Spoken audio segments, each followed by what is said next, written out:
hosted a town hall style interview with President Joe Biden. I thought it was odd that the room was half empty. I don't know, maybe they didn't try to fill it. You would think that a convention style, town hall style meeting with the president would be full. It wasn't. It was, I don't know, modestly interesting, but I thought what was much more interesting than the content of what Joe Biden said was how he said it, or more precisely how he didn't say it, how he forgot what he was trying to say, how he lost track of where he was going. The Republican National Committee War Room put together what they call a 49-second compendium of the worst of, and yes, they were cherry picking it out of a longer event. But I ask you, if this had been Donald Trump, if this had been a conservative of, getting on in age in his upper 70s, would he have been given a pass? I have to tell you, watching this compilation, this short summary of last night, I can't imagine how the top story emerging from the evening isn't Biden's mental. Take a look. I mean, everybody thought I was a little nuts. Is in fact, it's going to be. What can a kid say? You got, whether those aliens are here or not. We know that this is, in fact, it's going to be, or excuse me, what could they do? Portman is a congressman from this area. Xi Jinping in China. He's a bright and really tough guy. Over 600,000 people out there signing, 6 million people, whether or not there's a man on the moon or whatever, something. 4 years old, when you see a red light cross the street, whoa, boy, you why can't That was edited for humorous effect. I watched actually longer excerpts directly, and actually the unedited version was more worrisome to me. Listen, we're having a little bit of fun, but it's actually a deadly serious point. Ronald Reagan was savaged for his later years when he had onset of Alzheimer's. No such discussion seems to be permitted in the mainstream meeting about Joe Biden. Well, let's move away from his style and talk about his substance. And to do that, let's bring in our friend Joel Pollack. Joel, great to see you. Maybe that exaggerates his cognitive decline, but I actually think it happens more often than it doesn't happen. And you have strange things like either the shouting outbursts or the whispering. I think it's troublesome, and I'm having a little bit of fun at his expense, but I actually think there's a real issue there. Do you think so? There is a real issue, although if you read the transcript of the whole town hall, he does seem to be able to string concepts together. He's out of touch in general, like much of his party is out of touch. I mean, when you look at the substance of his answers, they're not more out of touch than the Democrats' policies on a number of other things. You can get more articulate Democrats, but basically the policies are just as out of whack. I will say that you don't have to go back to Ronald Reagan to find a press corps that was very concerned about the president's mental state. They were constantly questioning Trump's mental ability, and they insisted on cognitive tests. Remember, he had to roll out the White House physician, who's now a member of Congress, by the way, but they had to roll out the White House physician to talk about how Trump had scored on a cognitive test, and people made fun of Trump for giving people the details of the cognitive test. It was something like woman, man, camera, whatever it was, I can't remember, but that became a punchline among Democrats who took it for granted that Trump was crazy, and yet we're not allowed to talk about Biden's possible cognitive decline. It's not even something people make fun of on Saturday Night Live. They have been very hands-off with the new president. And he doesn't come across very well. In some of those sequences, for example, the joke about the 4-year-old boy crossing at a red light, Biden was talking about how absurd it was to have someone cross on a red light. So he was saying that's something you shouldn't do. And of course, the little highlight reel presented it as if it was something he said you should do. It was a little weird, though. And he does come up with these strange examples from the recesses of his memory. He calls children, little Johnny and that sort of thing. I mean, it's just weird.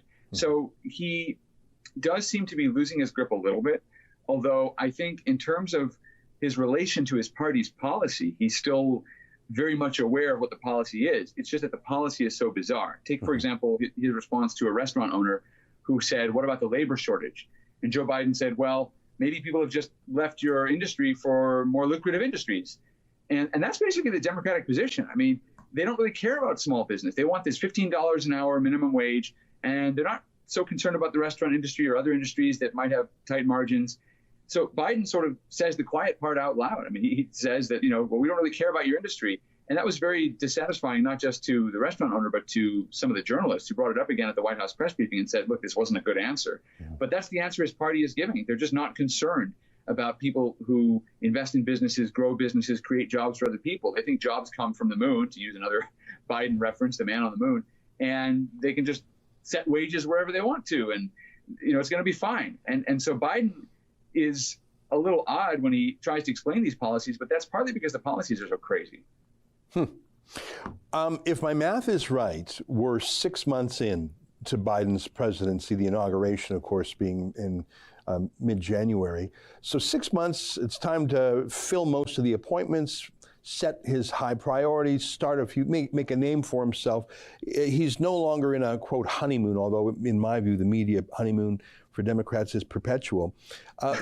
Is it too early, and maybe it's not, is it too early to get a sense of how the midterm in 2022 might go? That there might be a reaction to Biden, a pulling back, or an endorsement, an enthusiastic endorsement of them?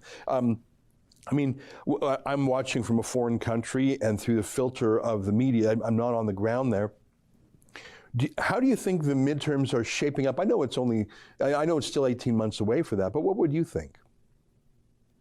The conventional wisdom right now is that Republicans will win the House back and fall short of winning the Senate back. It might be very much like the first midterms of the Trump administration, where there's so much dissatisfaction within the country with the direction of how Nancy Pelosi is leading. It was a different problem under Trump. You had Paul Ryan not exactly leading the Republican-led House anywhere in particular. He got the tax cuts done, but very little else. With Pelosi, she's leading the country into a dangerously radical path, and people are reacting against it. But there are also some technical reasons she's going to lose seats. Republicans control the redistricting process in many states, for example. Democrats did not do well in the 2020 at the legislative level, at the state level. So they are going to lose control of the map. You could even just redraw the district lines and cost the Democrats control of the House without even having, and then you have Democrats who are really not doing very well. The Senate's a little tougher map for Republicans this year, so I think the Senate's conventional wisdom anyways, that the Senate will remain in Democratic hands, although barely. Look, I think the Biden administration is running out of steam. The big picture is they don't have much left in the tank. You talk about a honeymoon period. Donald Trump had no honeymoon, and he filled several key appointments a lot more quickly than Biden is doing. And Biden has everybody on board to pass pretty much anybody he wants. Right now, she's a nominee, a legitimate nominee, for the Bureau of Land Management, which is one of the largest land management agencies in the world. It manages enormous tracts of land in the American West. They can do whatever they want, and yet he's slow filling these posts. We heard yesterday that reassuring news that the Biden administration is going to fill the post of a monitor of anti-Semitism. So they're going to have an anti-Semitism monitor, don't worry, in just a few weeks. Not like the problem is urgent or anything. I mean, we've only been seeing anti-Semitic attacks on the streets of the country for the last several weeks. Take your time, guys, no big rush. So they're just taking an awfully long time to fill a lot of important positions. They were caught flat-footed in the war between Israel and Hamas. They didn't have an Israeli ambassador in May. Trump had one in March, and that was despite congressional opposition. For all the opposition Trump had and all the nominees that Chuck Schumer held up and refused to allow to go through, Trump was quicker, actually, in filling some of these positions than Biden is. And it's striking because Trump got negative press all the time for how long he was supposedly taking on filling all these roles. What you're seeing is Biden's agenda grinding to a halt. There's not a lot of enthusiasm. He may get this infrastructure deal done, but it failed a key vote this week. They're going to have another chance at it, but there isn't much left that this administration can do. They've lost that honeymoon edge, and I think they've lost it permanently. They may get an infrastructure deal done, but it's going to be with a lot of hair pulling and arm twisting and so forth. And he's not really leading the country anywhere the country wants to go. So I think the midterm is looking pretty bad for Democrats, although, again, I think the Republicans, at least according to the conventional wisdom, are going to fall short in the Senate. That's an excerpt from my daily show, The Ezra Levant Show. Every day I do a monologue on the news of the day, then I interview an interesting guest, and then I read my hate mail. And then